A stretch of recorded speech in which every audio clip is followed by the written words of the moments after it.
Well, guys, I finally figured out my classic 250. Let's focus in here. We got just a slight breeze, and before even in the heaviest of winds I could barely see 160 watts. Well, I failed to set the wind chart, or the amps slash voltage chart on my classic, and apparently that is very, very important for these classic charge controllers. So what you do is you go into menu. Oh, I just happen to be here. Okay, so you end up looking at this main menu.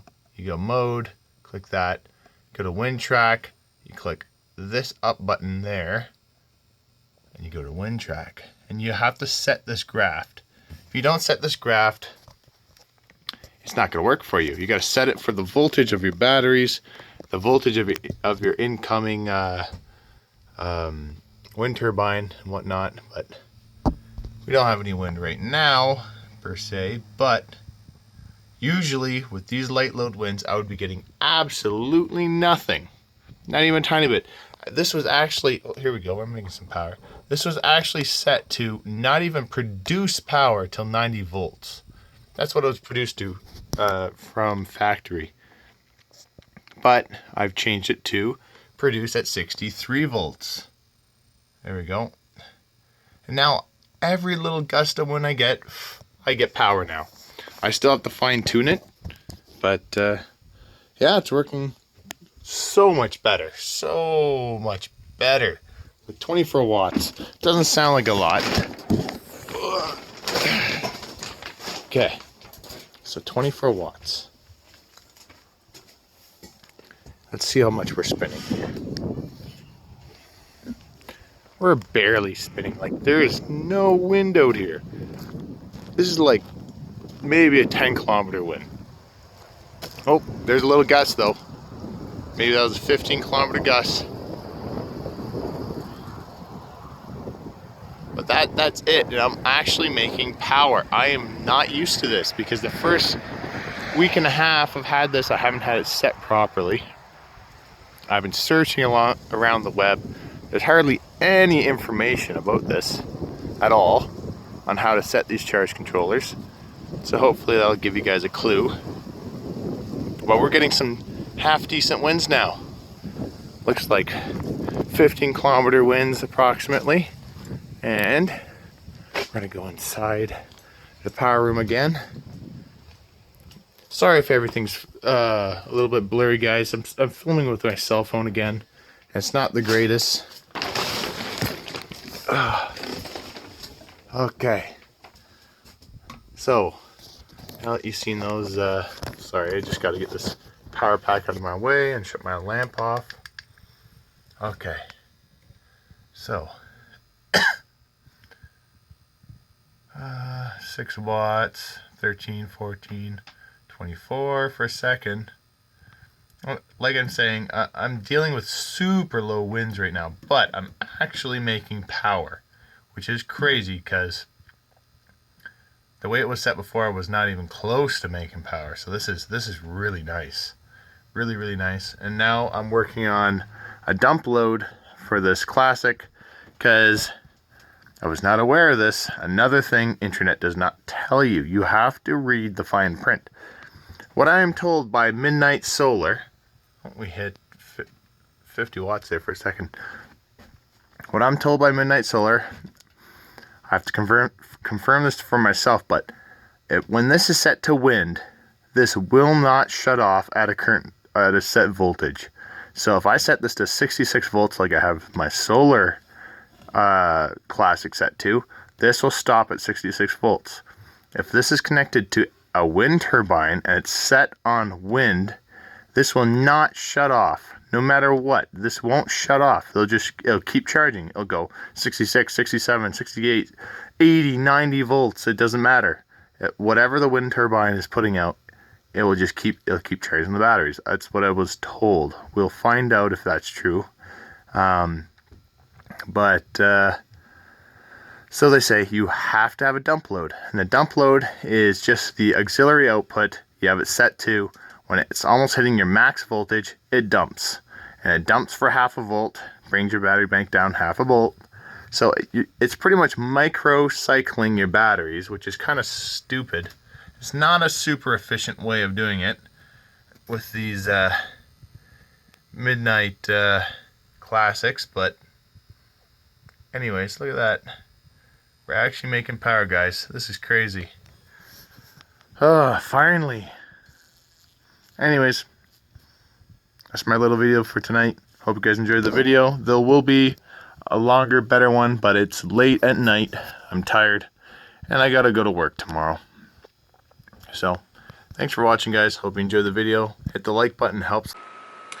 Here I am sitting at my computer watching my tablet, which is my my security camera in the power room. Of course, when I hit play, it stops making power, but I was making over 100 watts not too long ago, and the wind outside is not that strong, so it's looking pretty good. Let's see if we get a peak or something. There we go, there's 30 watts. What happened was I had to set a manual wind curve in the MidNite Classic. So this wind curve that I made is just my best guess comparing to other wind turbines. I've seen like their wind curves, so I judged mine from theirs. I can't find one on the Freedom 2 at the moment, so I'm not sure. So with my current wind curve that I made, it's making, on low winds, is making decent power. Like, I'm pretty happy with it, and I'll show you guys a day where it's actually windy, like yesterday when I didn't have it set properly, and it was windy all day and I literally made no power. So we'll have to see. There's 50 watts, 60 watts, just small little gusts making power. But anyways, thanks for watching. Alright guys, how's it going? Got my new headlamp on. I don't know how many lumens it is because all the fake Chinese companies lie, but this one was only 25 bucks and it's nice and bright. I like it. I think it's good. Anyways, you're looking at the wind power again because everything that I film right now happens to be wind, because I don't know, it's just fun. It's new. Solar is tried and proven, and it's been working great. Even in the winter, as long as I get even a couple hours of sun a day, I can put a crap ton of power into my batteries. These panels leaning up here have been charging. I'll show you here. Excuse me, it's cold out and it's just tickling my throat a little more than usual. Here's my fans just turned on the inverter. This is the 5-in-1 LiPo, or sorry, PowerIt battery box. This is 3.8 kilowatts of power. We're sitting at 55.4 volts. It's very dirty. It's a very dirty garage. I got this 3,000 watt inverter, I got another 3,000 watt inverter, and I got an 8,000 watt reliable inverter, and now a 500 watt reliable inverter, and every single one I have has been bulletproof. I am, for the most part, pretty easy on them, except for, not this one, but the other 3,000 watt. All summer it ran 2 window air conditioners, and it ran them all summer, and then my wife would forget once in a while and she would put the central vac on, and the central vac is hooked up to the 3,000 watt inverter, which the inverter can run, but not with both window air conditioners running. I'll show you that here in a second, but the point of this video is I got this green extension cord running into my power room. And, oh yeah, it's quite a bit warmer in here.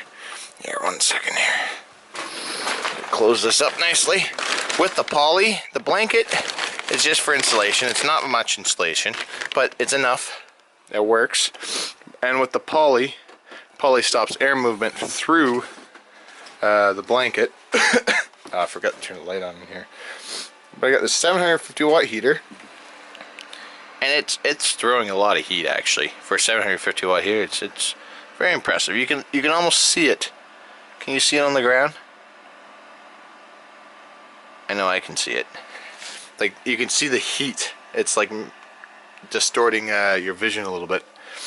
But 8,000 watt reliable is running fantastic. It's really good. Figured out the wind curve on, well, I didn't figure it out. I made up a wind curve that is working for me, where at the height my wind turbine is at. I'm sure it's not the optimal wind curve, but I'm seeing a lot of power. Not right now, as you see, it's not even spinning. It's completely still outside. There's no air movement. But when it's windy, I'm seeing 200 plus watts quite a bit. And I'm starting to see peaks of 300, and it hasn't even been windy yet. So I'm sure we had a really windy day when I didn't have this set up right, and it's too bad because it was windy all day. My wife said that that wind turbine was spinning so fast, and it was free spinning, so it would have been ripping, and which could damage it. But luckily the winds weren't that high. There were I think it was 30 kilometer winds with like 40 something kilometer gusts. So to me that's windy where I live. And then the next day when I figured out that I needed the wind curve from MidNite, I called them, and so I set mine, and it wasn't even that windy, and it was making like 150 watts.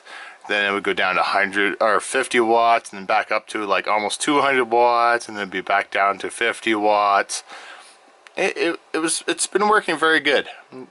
A lot happier than before. Now it actually can make some power. Before it was useless.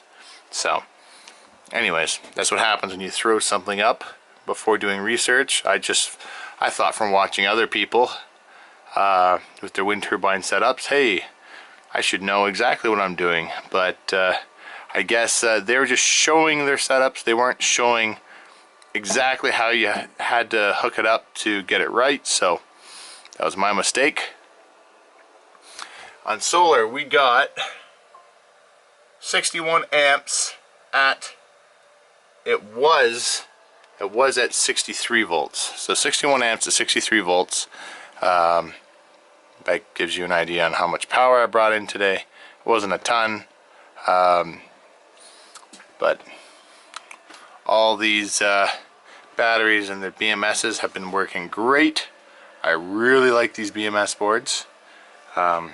Well, the reason why I really like them is they're stinking like 25 bucks, and they do a great job.